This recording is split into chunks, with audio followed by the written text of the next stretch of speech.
नागपूर हिंसाचारामधील प्रमुख आरोपी फहीम खानसह 36 आरोपींना जिल्हा सत्र न्यायालयामध्ये हजर केलं जाणार। फहीमसह 6 जणांवरती देशद्रोहाचा गुन्हा।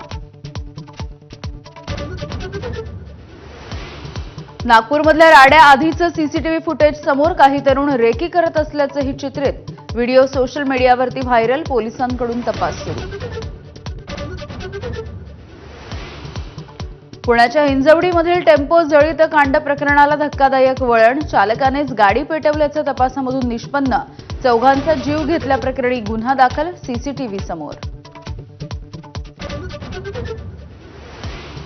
प्रशांत कोरटकरची अटकपूर्व जामिनासाठी हायकोर्टामध्ये धाव, आज तातडीची सुनावणी। अटकपूर्व जामीन अर्ज फेटाळल्याच्या निर्णयाला हायकोर्टामध्ये आव्हान।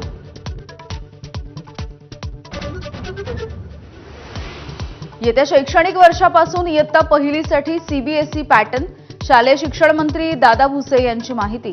सीबीएसई पॅटर्न लागू करताना कुठलीही फी वाढ नाही, भुसे यांची स्पष्टोक्ती।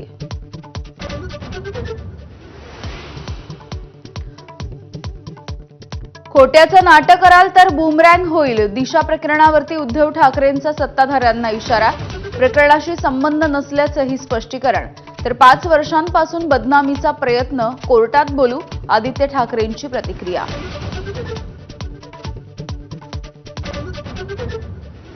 पार्टीच्या वेळी दिशा सालियनच्या फ्लॅटवरती आदित्य ठाकरे हजर असल्याचे डिजिटल पुरावे।